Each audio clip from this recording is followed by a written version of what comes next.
Hey guys, Indigo, Ninja here. Did you know that I've been playing as the Unknown since its test debut back in February of 2024? As of the public test beta 8.3.0, a number of changes have been proposed to be added, but one in particular really had me concerned when I read it. I was cautiously optimistic as the recent updates to the UI elements were very good, though I wasn't sure how they would implement this new information. In the current live version of the game, there is only one power icon, and an overlay that shows up on the sides of the screen. The UI on the sides indicate when a hallucination can spawn on the map, with the sides slowly filling up until leaving behind a hallucination once the meter is full. For the Unknown's teleport, where you can teleport is shown by the color of the hallucinations left behind.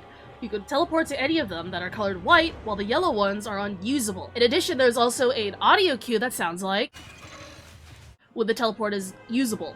There is also a blood red arrow to indicate which hallucination you are currently targeting. Now, let's talk about the UI changes in the current PTB. Currently, there are 4 separate icons for the UVX power. At a glance, this makes the UI feel like it takes up too much space and creates too much visual noise and clutter on the screen. We have 2 icons, each corresponding to the UVX power. One indicates when you can initiate it and the other lets you know how long till you can fire it. There are also already 2 sound effects here as well, which adds to the information overload. One when it's fully charged and another when it's ready to fire. On top of this, there is also a prompt in the middle of the screen to let you know when you can use your power in the first place. This creates a lot of visual and auditory noise, so we can have it more simplified into just one icon, as the separation of the icons almost indicates 2 separate powers. Why have 2 icons when the power is activated in a step-by-step manner? Should Huntress have 2 icons? No, cause she goes when she's charging and makes a when fully charged. After that, the 3rd icon in this row shows the indicator for when you can use your teleport on your hallucination. This one I can see the appeal of, as it lets people who are unable to track a cooldown in their head to at least have a non-intrusive visual option. However, when added to all the other UI elements, it just becomes clutter. The final power icon is a strange choice, as they've already done a perfectly fine, non-intrusive solution to the UI on the sides, which is very well done. The new addition of information is a great idea. I agree that the teleport indicator can be a good addition. However, why not put the hallucination counter on the teleport square? This would save up so much UI space and help convey that the teleport works exclusively with the hallucinations, so it'd have both bits of relevant information in just one square. This UI change is very close to being a very good change for the Unknown, as having clarity on when exactly the teleport will be available, along with how many hallucinations are usable and available to spawn, would help a lot. Even I, the dreaded DBD no-lifer, sometimes have trouble keeping track of these during matches when I'm currently receiving copious amounts of head trauma from 2x4s. A separation to only 2 distinct squares will also emphasize that there's effectively 2 halves of the Unknown's power, giving brand new players a much better idea of how the power works at a glance. On to the other changes for the PTB. For the post-teleport cooldown, right now on live it is 1.7 seconds, and on the PTB it has been reduced to 1.4 seconds. I think we could definitely shave off a slight bit more of the cooldown. It doesn't even have to be that much, just an extra 0.1 seconds would be perfectly fine. Primarily to make the base kit feel better, as we don't want to overly punish the base kit for the sins of the add-on. Now, onto that nasty little parasite attached to base kit Unknown, Blurry Photo.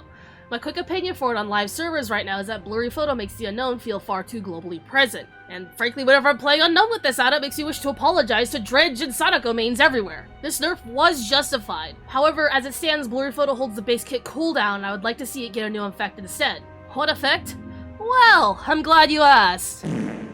Anyway, in all seriousness though, I have seen when an add-on holds the numbers of a base kit hostage, and would like one of my favorite killers to have their base kit be beholden to such a strong add-on. Burn the photo, it was blurry anyways, and let's give the Unknown a better cooldown than the current proposed changes. Now, let's talk about the item that I found a bullet hole in while looking in BHVR's backyard, Vanishing Box. Currently, when you have the box equipped, a survivor will become weakened whenever they complete a generator. Now, in the PTB, there is a new added effect that makes it so that hallucination spawn times are increased by a massive 80%. So I get why it was nerfed. Not only is the box encouraging an incredibly passive playstyle, it also encourages Unknowns to not learn how to aggressively apply weakens and go for chases early. And I've heard that if the favorite part of the game to most people is running me in circles and hitting me with 2x4s, which frankly I agree with, so is it encouraging chases good? The original design actually definitely needed some changing. However, if this Vanishing Block change go through, I can see it create a meta where players will simply still use the add-on along with the Footcast add-on, since it will now be necessary to maintain the original playstyle with it. While Vanishing Box is a fun and relaxing add-on to use, shouldn't we encourage players to go for more fun and diverse builds in the first place? Unfortunately, the problem with this is that it creates a frustrating playstyle that nobody seems to like, and frankly, there should only be one room for one box fee installing the game. With that said, I don't want to overly shut down an alternative playstyle. Perhaps an adjustment to the penalty can be reduced down to just 60%, giving the passive cooldown a much more reasonable 72 seconds for the hallucination to spawn into the trial, rather than 81 seconds like how it is in the PTB. This will reduce the 8 needed UVX shots down to about 7 instead, which honestly doesn't seem like a lot to be reduced, but it will still feel a lot more manageable and will prevent people from feeling like they need to be using footcast as well. On to the final patch note.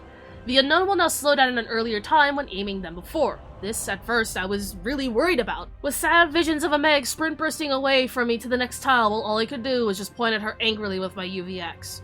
However, after playing a few matches in both public and custom lobbies, it honestly wasn't enough for me to notice. You'll still need to very briefly tap the power button to prevent yourself from being slowed, and it can still be done for its most popular purpose, delaying a hallucination spawn and chase. I don't think this change will severely hinder the unknown in the long run. I do want to bring up, though, that I feel like the reasoning behind the change was incredibly strange, considering that Unknown's power isn't meant to zone in the way that a lot of people think it's supposed to.